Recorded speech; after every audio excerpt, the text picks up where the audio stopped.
নাঙ্গলকোটে বিষ প্রয়োগে ৫ লাখ টাকার মাছ নিধনের অভিযোগ।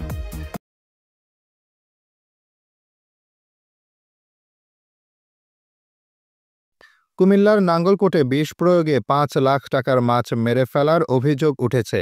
সোমবার সন্ধ্যায় উপজেলার পেরিয়া ইউনিয়নের পূর্ব চাঁদপুর মধ্যমপাড়া বড় পুকুরে দুর্বৃত্তরা এ ঘটনা ঘটায় বলে জানান ভুক্তভোগী মাছ চাষি, পেরিয়া ইউনিয়ন পরিষদ প্যানেল চেয়ারম্যান পূর্ব চাঁদপুর গ্রামের হুমায়ুন কবির মজুমদার। সরকার থেকে ৩ বছরের চুক্তিতে ৯০ শতক জমির ওই পুকুরটি লিজ নিয়ে ২ বছর যাবৎ মাছ চাষ করে আসছেন বলে জানান তিনি। এ ব্যাপারে নাঙ্গলকোট থানার ভারপ্রাপ্ত কর্মকর্তা এ.কে. ফজলুল হক বলেন, লিখিত কোনো অভিযোগ পায়নি, অভিযোগ পেলে আইনগত ব্যবস্থা গ্রহণ করা হবে। ভুক্তভোগী মাছ চাষি পেরিয়া ইউনিয়ন পরিষদ প্যানেল চেয়ারম্যান হুমায়ুন কবির মজুমদার বলেন, একটা সরকারি পুকুর লিজ নেই, এটা 65 ডিসিমেল, এটা 2 বছর ডিসিমেল না। এই পর্যন্ত আমি চাষ করে আসতেছি। গত বছর আমাদের এলাকায় যখন বন্যা হয়েছিল তখনও প্রায় আমি অনেক ক্ষতিগ্রস্ত। ৫-৭ লাখ টাকার মতো আমার লস হয়েছে, যে যা আমি ইনভেস্ট করছি। লাভ তো দূরের কথা, কিন্তু আমার লস হয়েছে ৫-৭ লাখ টাকা। এবার আমি নতুন করে চার্জ দিয়েছি, চার্জ দেওয়ার পরে আমার প্রায় ২০-২৫ রেট ছিল জাতীয় মাছ, কিছু গ্লাস কাপ আছে, আপনার বিরগেট আছে, কাতলা আছে, অন্যান্য মাছ আছে। আমি মাছগুলি বিক্রি করছি একটা কাছে, আমাদের মহাদিস শামসুদ্দিন ভাইয়ের কাছে, মন্ত্রী মাদ্রাসার প্রিন্সিপাল, আরও একজনের কাছে বিক্রি করছি। তো বিক্রি করার আগে একটা টান দিয়ে আমি আইডিয়া করলাম যে আমার মাছ কতটুকু, দেখলাম যে হিউজ পরিমাণ, প্রায় 20-30 মণ মাছ হবে আমার জাতীয় মাছ।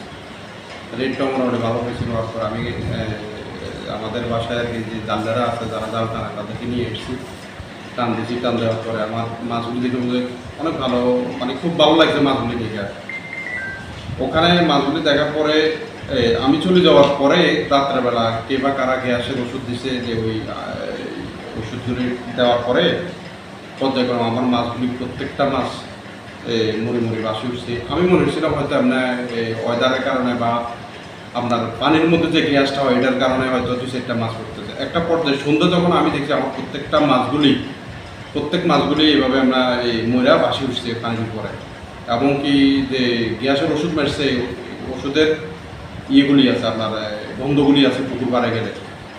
তো আমার কথা হলো, আপনারা যারা এগুলি করছেন বিভিন্নভাবে বাজারের মধ্যে বিভিন্নভাবে বলতো যে কখন আমার পুকুরের মাছ নিয়ে যাবে, কখন আমার পুকুর দখল করবে। আমি তো এটা সন্ত্রাসী কায়দা করে নিয়ে আসি না, টেন্ডারবাজি করে নিয়ে আসি না। আমি সরকারি গভর্নমেন্টের টাকা দিয়েছি পুকুরগুলি নিয়ে জানার সময়, টাকা দিয়ে আনছি। যদি আপনাদের এতই খাইশ থাকতো তাহলে আপনারা আমাকে বলতেন যে আপনি আসেন না পুকুরটা ছেড়ে দেন, আমি চলে আসতাম, সমস্যাকে। কিন্তু এইভাবে মাছগুলি মারে আপনাদের কি ফায়দা হলো? তো যারা এই হুমকি দুমকি দিয়ে আসছে, তারা পুকুর দখল করবো, আমার মাছগুলি নিয়ে যাব, আমাকে পুকুরে আর চাষ করতে দিবে না। এখন এটা আমাদের এলাকার জনগণ আছে, আমাদের উপজেলা কেন্দ্রিক যারা মৎস্যচাষী আছে, তারা অবশ্যই বিষয়টা বুঝছেন কে বা কারা করতে পারে। প্রশাসনের যারা আছে বা প্রশাসনের আমাদের যে ভাইরা বা যে অফিসাররা আছে, সবার প্রতি আমার অনুরোধ, আমি যেন সুষ্ঠু একটা বিচার পাই যারা এই কাজটা করছে, আমার এত বড় ক্ষতি যারা করছে আর্থিকভাবে আমার মাছগুলি মেরে। দেশ বাংলা নিউজ 24, সময়ের সাথে তারুণ্যের পথে।